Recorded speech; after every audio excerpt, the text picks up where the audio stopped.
Shalom, Shavuot. Et ils entendent, bonjour.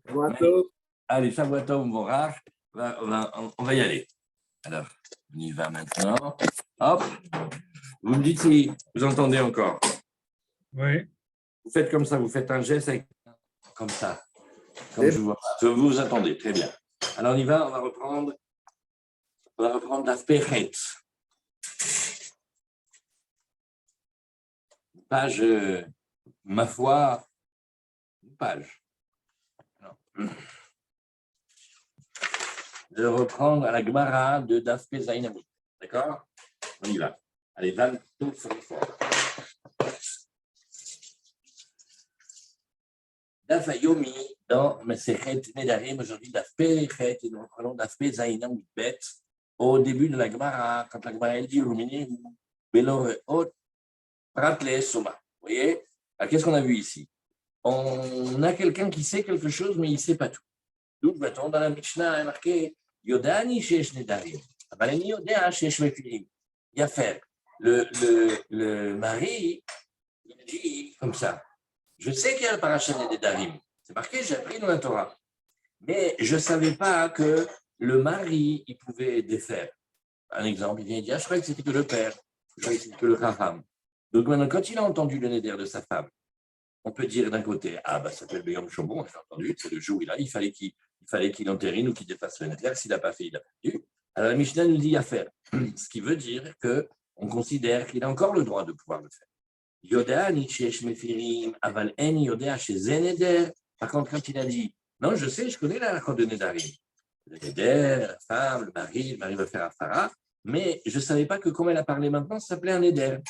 Azrabi Meir Omer Lo Yafer, Rami Ombrim Yafer, on va marcher. Alors la Gemara, elle objecte, elle dit, mais je ne comprends pas. Regarde un autre cas, un cas qui ressemble au la Gemara. On a le cas de l'assassin involontaire. L'assassin involontaire, il va tuer involontairement. Ça veut dire qu'il va avoir une négligence comme ça. La question, elle est, mais qu'est-ce qui se passe si le monsieur qui tue, c'est un aveugle? Est-ce qu'il va dans la ville refuge ou pas? Alors on objecte. Ou Bélo, qu'est-ce que c'est? Tu regardez le passage qui est marqué O Bechol Even Asher Yamudba Bélo Reot. ויפל עליו וימות, והוא לא אויב לו ולא מבקש רעתו. Torah, elle parle de quelqu'un, on parle pas que c'est quelqu'un qui a des comptes à régler qui veut tuer l'autre. Et qu'est-ce qu'il a fait? Sans voir, il a porté un coup à un autre. Mais l'aveugle, lui, de toute façon, il ne voit jamais. Donc, ça ne s'appelle pas tellement, lui, Béloréou. Oui. Alors, c'est ce que l'Agma nous dit. Mais nous, Béloréou, Prat les Souma, dit Rabbi Yehuda. Rabbi Yehuda, il dit, le passou qui vient nous exclure le Souma. Ça veut dire, si le Souma, il tue quelqu'un, lui, on va dire qu'il va être Karov le honnête. Il n'a même pas besoin d'aller dans la ville refuge. Il n'a pas de digne de ville refuge ici. Okay? Maintenant, si on réfléchit, un aveugle, il sent quand même les choses. Ou l'oro et avalou marguiche, ça. Alors peut-être il aurait dû faire attention. Alors on dit non, prat les soma, dit vrai Rabbi Yehuda. Rabbi Meir, mais les rabots est un soma. Au contraire, il faut dire que lui, bien sûr qu'il est dans la paracha. Regardez comment il dit ici, le Ran il dit, Gemara, pour miner ou belorod, prat les soma, chez Harag et un nefesh beshogeg, enogolé. Vous voyez comment il dit le Ran, il ne va pas en galoute. Des directives, beloreo, mashma, des canaux beloreo. C'est comme ça qu'il dit à lui. Mais d'habitude, il voit. Mais maintenant, il ne voit pas. Mais lui, l'aveugle, jamais il voit. Mais les rabots de Tassoma, des Kevan de Hitler, Mipsat Yedia, chez Marishou, chez Bazé Etzlo, Afal Pichenlo Yedia Gmora, שאין יכול לכוון מקומו ממש, כיוון שאינו רואה אפילו אחי, הווה בכלל ככל ידיעה. הווה בכלל ידיעה. Donc, qu'est-ce qu'il dit, le deuxième? Il dit, donc, pour dire que Bélo, c'est qu'il aurait dû ressentir. Et pourquoi il a fait la hache dans l'arbre? Donc, ça veut dire comme ça. Alors, qu'est-ce que c'est? Ça ressemble à chez nous. Le mari, il sait qu'il y a des Nédarim, ouais, mais il sait qu'il y a la Farah, mais il ne savait pas que c'était un Néder. Il a une partie de la Yedia, mais il n'a pas toute la Yedia. Donc, toute la Sheila, c'est Haïm Ksat Yedia, c'est Kemo Kol Yedia. Alors, c'est ce que la Gemara demande. פרט לסומה, דברי רבי יהודה, רבי מאיר אומר, לרבות את הסומה. אז אמר רבא, רבא il dit non, pas pareil, regarde. כאן, אחא מעניינה דקרא, ואחא מעניינה דקרא. Non, il n'y a aucune contradiction. C'est pas différent. Je t'expliquais.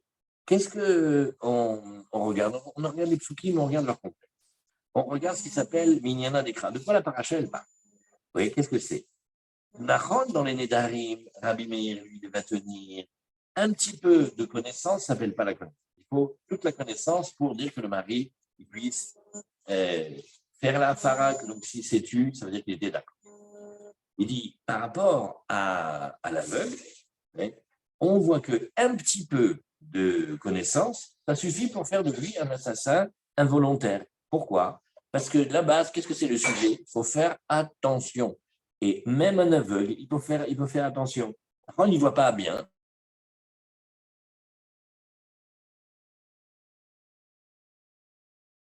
Pas de son. Ou il cachait. Et donc, un petit peu de Yedia, ça va suffire. Alors, la Gemara, elle explique maintenant comme ça. Rabbi Yehuda Savar, Gaberot Sarti, Vacher, Yavo, Etreo, Béar. D'abord, il a commencé, on regarde un petit peu les psukim d'assassin volontaire.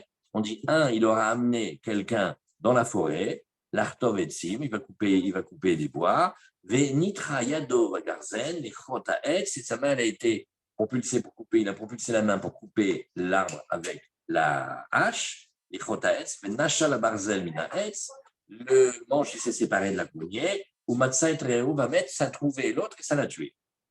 Mashma que Kol des bar mi al ya'ar, toute personne qui pourrait rentrer dans la forêt. C'est ça qui nous fait le critère principal.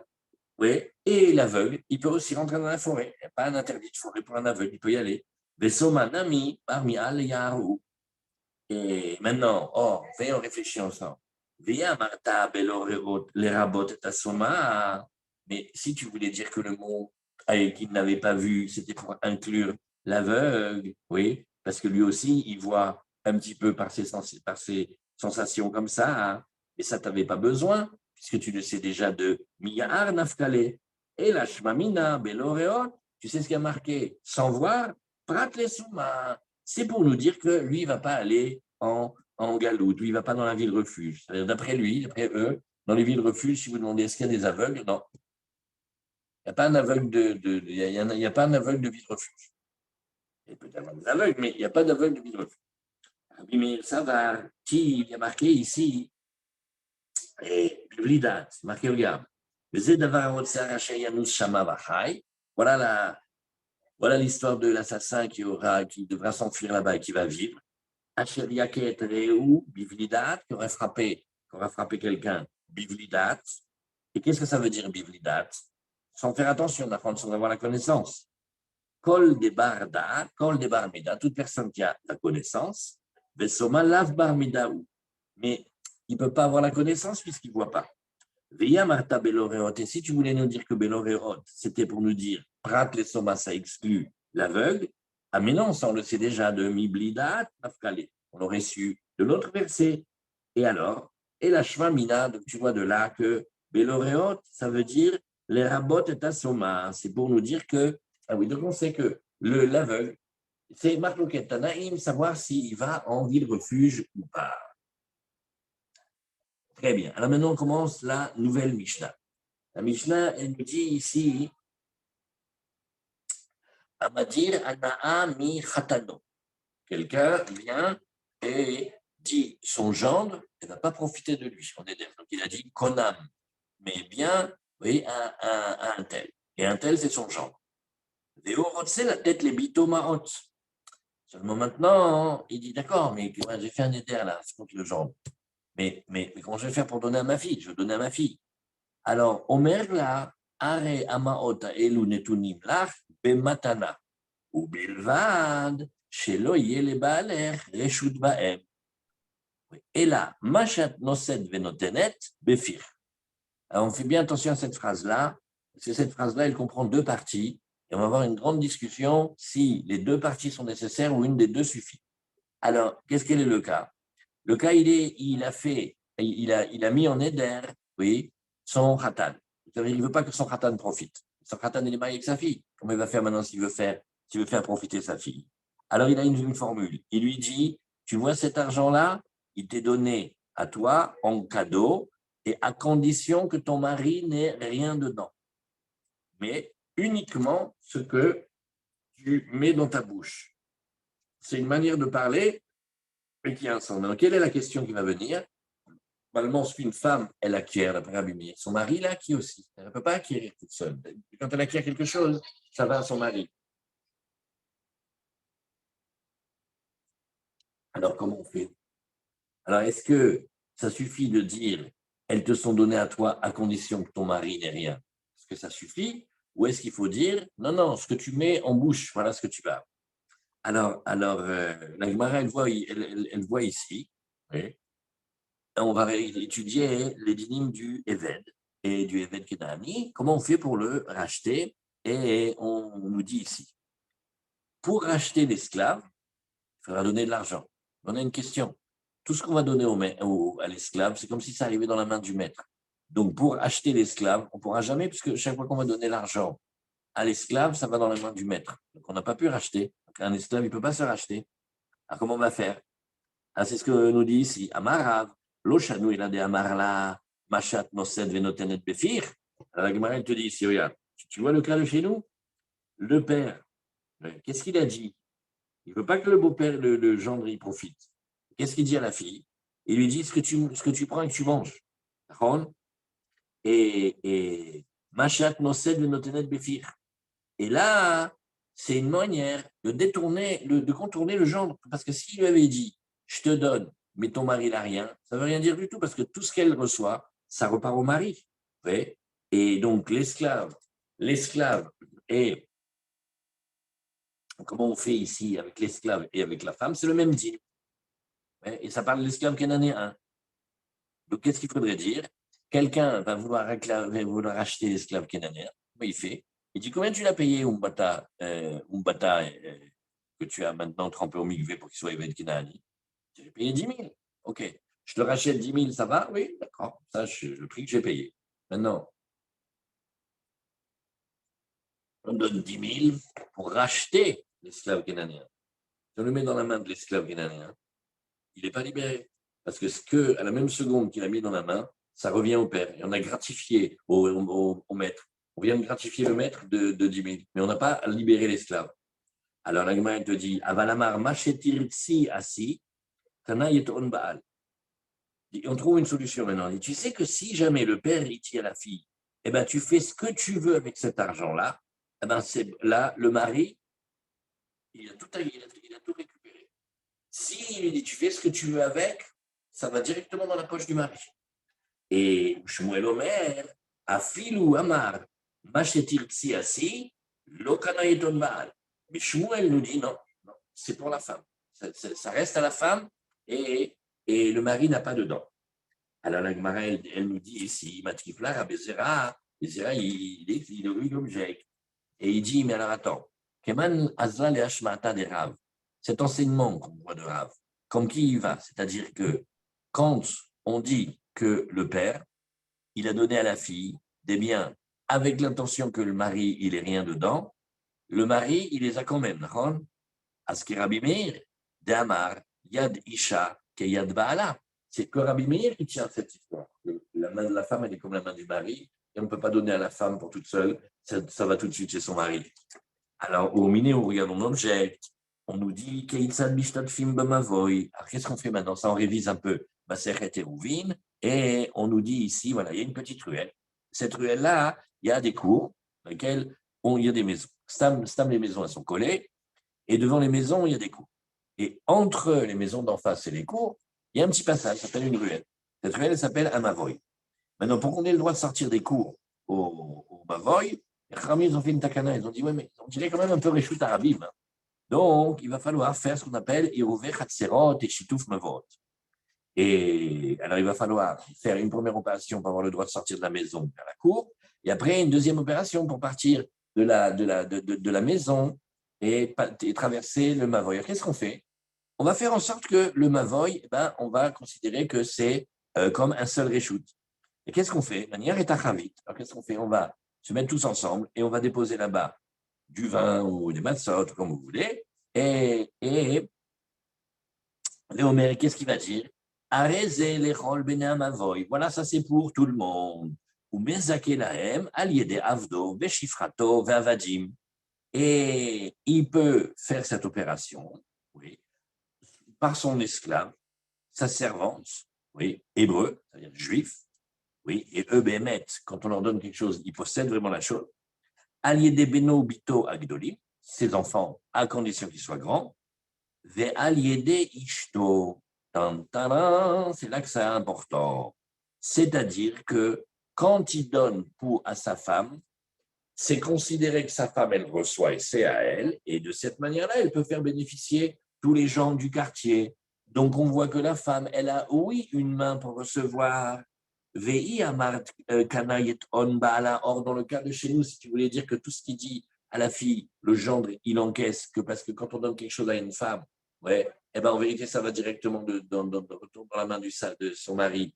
Donc, elle n'a jamais de main. Comment elle peut faire le chitouf? Comment elle peut être Mezaka, comment elle peut faire bénéficier les gens du quartier de Hérouv, hein, alors Hérouv, l'onafik mirchouté des balles, on aurait une couche terrible, c'est que le mari, il a envoyé la barrique de vin pour qu'elle soit quelque part pour tout le monde. Ben, il a pris de la main droite, il l'a mis dans la main gauche. C'est pas Hérouv, ça, parce que sa femme, ça serait comme sa main. Amarava, Afalgav, Damar, Rabimir, Yad Ishak et Yad Bala, Nachon, que Rabimir, il a dit que la main de la femme, c'est comme la main du mari, Nachon. Aval modé Rabbi Meir, mais il est quand même d'accord, l'Inyan Chitouf. Parce que là-bas, pour cette halakha des Rabbanan d'associer le quartier pour que ça ne ressemble pas à Reshut Arabim, de Kevan de les Zakot le Acherim ou Kevan de Nafik Miyad Baala Zaka, Zachia. Il dit là-bas, ce qu'on veut, c'est juste que ça sorte physiquement de la main du mari. Donc, c'est sorti de la main du mari qu'il a donné à ses esclaves juifs, qu'il a donné à ses enfants, qu'il a donné à sa femme, ça marche. Maintenant, dans les dynimes de Kinyan, quand on veut faire acquérir quelque chose à la femme, ça c'est une autre année, parce que Rabbi Meir te dit que tout ce que la femme acquiert, ça retourne chez le mari. Voilà. Tivé Ravina les Ravashi. Elou chez Zachin Lahem, voilà, que on peut faire pour eux. Elou chez Zachin Lahem, Aliede Beno Bito Agdolim, Davdo Shifrato Aivrim, Ve'elou chez En Zachin Lahem. Attention, il y a des gens avec lesquels on ne fait pas faire le système du bénéficiaire. Aliede Beno Bito Aktanim, ils sont petits, donc ils n'ont pas de main pour acquérir, ils n'ont pas de pouvoir. Davdo Shifrato Kenanim, Ve'ishto. Ah, tu vois que la femme, non. Pourquoi? Parce que ça va, ici, vraisemblablement, comme Rabbi Meir, que la femme, elle n'acquiert rien du tout. Tout ce qu'elle acquiert, ça retourne au mari. Alors Ravashi va dire Et la Maravashi, matnitin, yeshla, hatser, beotomavoyaskinan. Non, la femme, elle a un endroit, elle, dans cette cour, dans ce petit quartier. Et étant donné que des migros des Achial et Nafsha, étant donné que elle en profite, parce que Haré, le mari, il a donné en cadeau à sa femme, et quand il lui a donné cette partie-là, il lui a donné de manière entière, il n'a rien gardé dedans, donc c'est à elle.